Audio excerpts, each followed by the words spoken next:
Hey guys, welcome to this video. Today I'm going to teach you how to do your first fix and flip using no banks, using no credit, using no hard money lenders, right? Whether you have experience or not, you can actually use this technique. We call this doing the joint venture between the buyer, right? Which in this case, it would be you buying the property that need the work, and then the seller. This is the motivated seller that is selling the house that needs some renovation, they no longer need it, and you're trying to buy it to fix and flip it, obviously to make a profit.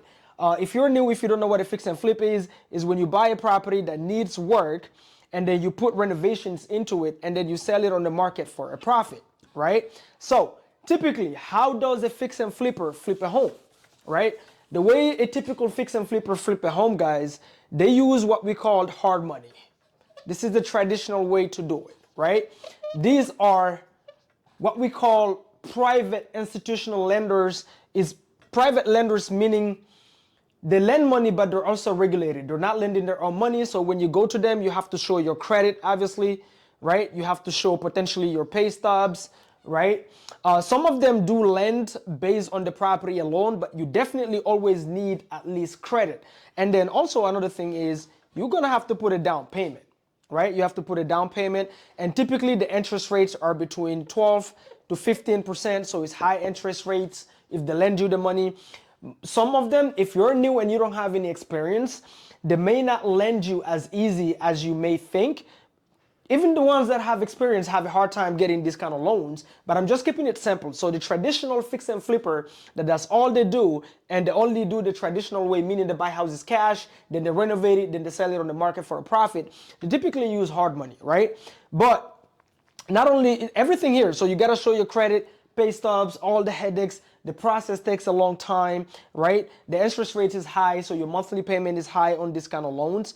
If you don't want to go through all these headaches, there's some people that go to obviously the banks, right? You guys know Chase, Bank of America, doesn't matter who you go to. You basically go and take a loan, right? To fix and flip the house. But let's say you don't want to do all of that, right? Instead of doing all of these things, what we do sometimes, we use this strategy called buyer and seller joint venture technique, right? Some people call it novations, right? But is essentially what you're doing is you find a motivated seller who has a beat up house, and let's say in this example, everybody is making this homeowner, let's say the house fully fixed up is worth, after you fix it up, you can sell it $350,000, okay? But the house needs renovation. So right now the house is not worth $350,000. It's only after you fix it up. Why? Because it needs maybe a new roof, it needs flooring, it needs paint, it needs AC, right? So it needs renovation first. So let's say hypothetically, in order to get it to the $350,000 value, you have to spend $60,000 into the property. Okay, this is your renovation budget. So you have to spend $60,000 before you renovate the house. And let's say the homeowner is asking, just skipping for simple math, okay? Let's say the homeowner is asking an as-is price. What is as-is? As-is means you're buying it the way it is. You're buying it not fixed up. You're buying it knowing the property needs fixing. You gotta fix the roof, all of that. So you're buying it as is. The seller don't even have to flush the toilet if they don't want to. That's as is. You're buying it exactly the way it is, right? That's what that means, as is. This is what we do. This is how you get the best deals, when you can find these motivated homeowners off market, right? Or even on market sometimes, but fixer-uppers properties that need work, and then you offer low. So the house, remember, when it's fixed up, is worth $350,000. But in order to get it to $350,000, you gotta spend the $60,000. So let's say you find, let's call the homeowner Mr. Andrew, okay? So you found Andrew Boom, right? That's my guy, Andrew, business partner. So let's say you found Andrew, and Andrew has a home, he's looking to sell it. And if you fix it up, you can sell it for $350,000, and then it needs $60,000 worth of renovation.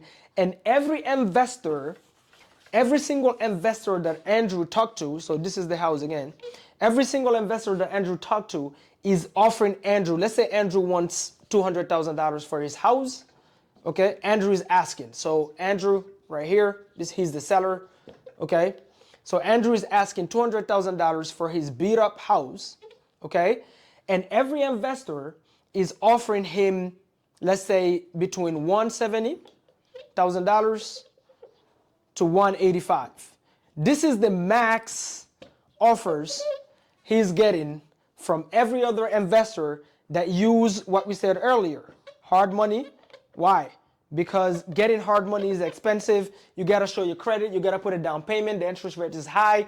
So this is why when a traditional cash buyer make offers, they make it really, really low, right? So everybody's offering 170, 185. How do you bid these offers? You bid these offers by using the strategy that we just discussed, which is basically the buyer and seller joint venture strategy. What does that mean? Very literal, right? So you're basically partnering up with the seller, okay? So you're turning the seller into your partner. This is why I said joint venture. So you're joint venturing with the seller. Now, if you're partnering up with the seller, you guys becoming partners, right? So as partners, everybody's bringing something to the table, okay? Everybody's bringing something to the table. Now, let's take here Andrew, who's the seller, and let's take here Handsome Mamadou, who's the buyer, okay? So Andrew, what he's bringing to the table as the seller, as my partner, as the seller, he's bringing the property. But guess what? He already have the property. He doesn't have to go buy the property. He already has the property. Now, oftentimes, most of these sellers, when you're buying properties from them, they either one, they own it free and clear, meaning they don't have any mortgage on the property, okay? Free and clear. Or they have a mortgage on it, meaning they owe money to Chase, maybe Bank of America, right? So they owe money to a lender, okay? So either they owe money, so they have a mortgage, or they own it free and clear. So what you do is this. You say, hey, Andrew, everybody is offering you 175 or 180 max. I will offer you your $200,000 that you want. I will offer it to you on paper, okay, guys? On paper. I'm not going to give it to you cash up front. Let's partner up. You already own the house. I'm going to offer it to you on paper, okay? This is just for simple math, guys, okay? I've done this, and most of my properties where I've made the most profits when it comes to fix and flips, the last one that I did, I made $84,000 net doing this strategy, okay? And the traditional investor would have made probably maximum $50,000. Trust me, it works. You go, hey, I'll give you the offer since it seems like the price, right? Andrew told everybody here, F off. I'm not gonna sell my house for 180. I'm not budging from my 200. And you come along, so Mamadou come along and say, hey, Andrew, I'll give you the $200,000 on paper as long as you're willing to give me the time. So partner up with me. You already have the property. You already own it. If you own it free and clear, I'm upgrading you to the bank. Just leave your equity.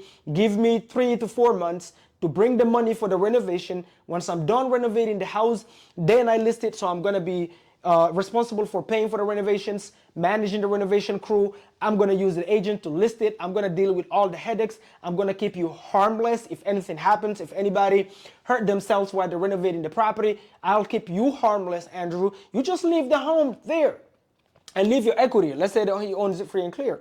If he has a mortgage, let's say he owe Chase, right? Let's say he owe Chase $100,000. 100K, he's asking 200K. So that means Andrew is essentially looking to walk away with $100,000 net after he pays the $100,000 to Bank of America, whoever he owes the money to, right? And let's say his monthly payment on this $100,000 is $1,000 every single month. This is his mortgage payments every month. I'm going to tell Andrew, guess what else?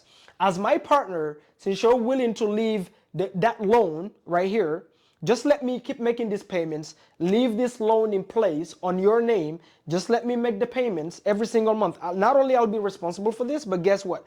I am doing everything else. I'm doing the repairs, I'm bringing the money for the renovation, again, I'm managing the crew, again, I'm bringing the realtor to list the property. Give me between 3 to 4 months. Once I sell it on the market, then you get your money, I recoup the investment that I made, and then I make a little bit of profit in the back end. And this way, we did what is called a joint venture. Again, guys, some people call this a novation agreement. A novation agreement, right? Call it whatever you want. You can call it whatever you want. The point is, you are partnering up with the seller. You're turning the seller into your partner. Now, the terms of the partnership, I've done dozens of this, and every single time, the way I structure it is different. Sometimes I give them a price up front, depending on how much, work the property needs, depending on how much meat on the bone there is on the property. So you can skin the cat however you want. Whatever you guys agree and sign on paper, remember, it goes. If you guys agree that, hey, if let's say Andrew says yes, and he says, Mamadou, one of my requirements is if I sign this paper and we become partners, because I'm willing to leave the debt in place, so you don't have to go get a hard money loan, so you don't have to go show your credit, none of that, right? That has value for me as an investor. Plus, I can buy it faster because I don't have to go to a lender and go through all that crappy headaches of getting a loan. Now I can just get straight into just bringing the money. Where do I get the money? I get the money through OPM. This is other people's money. This is private money. So I go into like attorneys that I know, friends that I have that have 401ks with money sitting there doing nothing. And those people lend me money at like 10%, 8%, right? And I just bring the renovation cost, the $60,000. So I'll borrow it from a friend, from a connection. This is called private money. The key word is private. It's private relationships. Then I just bring the money to renovate the house, right? Because you're willing to save me, because Andrew is willing to save me all those headaches, he goes, you know what? If we do this partnership within the 4 months, don't overthink it. Within the 4 months, Mamadou, you have to, every single time I come to Atlanta, we have to go to coffee and you have to buy the coffee. Guess what? If I sign on the dotted line, well, I have to do it. So you can skin the cat multiple ways. You have to do this. There's not black and white way to do it. There's sometimes you can do this without even renovating the property. You can partner up with the seller and flip the property on the market, list it and sell it without even renovating the house and spending any of your own money. You can do that as well. There's multiple ways to skin the cat. Every single property I've done, I've structured it differently based on the seller's needs. Remember, when we reach out to the sellers, they're motivated. That means they have a problem. So it's never about the property. It's about the problem you solve for them. If you solve the problem, then the result is them working with you for you to get the property. But it's never about the house. It's always about the problems. Which problems? Let me write it here so you guys can see. Problems. Focus on this right here. Problems. If you're solving problems, you're making money. That's just how it works. It's not about houses. If you're a real estate investor and you're getting your properties off market, really, you're not in the real estate business. You're in the problem. You're in the problem solving business. So if you solve a problem for Andrew, then you get a deal, right? So whatever you guys agree goes. If you guys sign on the dotted line, so you can be flexible, skin the cat multiple ways. Sometimes you guys agree on the price up front. Sometimes I've done it in a way where we have a profit split in the back end because it was a quick one and it was, the seller was asking a price that I wasn't comfortable giving them up front based on the comparables that I was seeing in the area. So I told them, hey, I'm not gonna fight you on the price. If you say your house is worth $300,000 after I'm done fixing it up, I'm not going to fight you on it. Here's what we're going to do. Let's partner up so I can give you the number let's partner up so you don't have to deal with the headaches. I'll do all the renovations. I'll spend the money. I'll manage the crew, all that stuff. Once I list it on the market, if it sells for what you said, then hey, you get the number that you want and I get my return on the money that I spent, right? Well, guess what? The great strategy about that is if you list the house, once you list this house, you have zero control. If you list the home, it doesn't matter how much you think you can sell the property for. You have zero control. The market can change, interest rates can change, the market can go up or down, doesn't matter. You may be thinking you're going to sell this property for $350 and you end up selling it for $370. That would be the best case scenario. Worst case scenario, you might end up having to sell it for $300,000. Why? Because interest rate changed, and now the interest rate, when you started the project, the interest rates were at 3%. By the time you're done with the project, the market shifted, and now interest rates are at 7%. Well, guess what? Now the seller cannot fight you on the number that you sold the property at. Why? Because you don't determine the price. The buyer that is going to buy it in the back end and the market dictate what the property is worth once you list it. So you have zero control. All you're doing is guesstimating. You're guesstimating that potentially, based on everything what I'm seeing right now, based on the market, conservatively, I could potentially sell this property in 3 to 4 months at $350,000. You cannot give that guarantee. Remember, the number one golden rule for an investor is don't lose money. okay? As a real estate, as an investor, any investor actually, but here because we're talking about real estate, you have to be comfortable not making money as you projected. But one thing you don't want is lose money. So you want to make sure your initial investment, your capital, is protected at all times. So if you spend $60,000 to renovate the property, you want your worst case scenario to be what?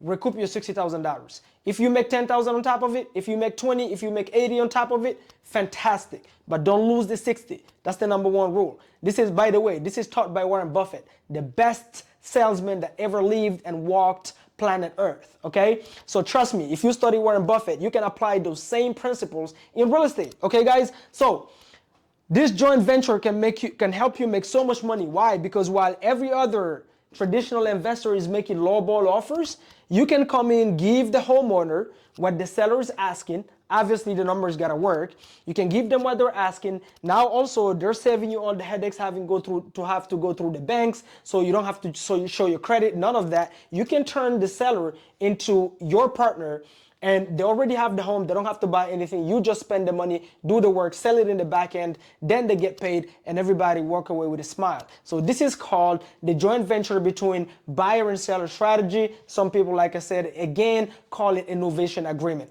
Guys, let me know if you got any value out of this video. Make sure you put this strategy into your tool belt. Remember, it's all about having multiple tools in your tool belt, okay? That's all it is, okay? Don't overthink it. Make sure you apply it. Put a comment below. Let me know what your takeaway is. And if you have any questions, obviously, put in the comments and my team will put it on my plate and I'll create a video just to answer your question. Until next time, guys, stay bold and be bold. Boom, boom, boom.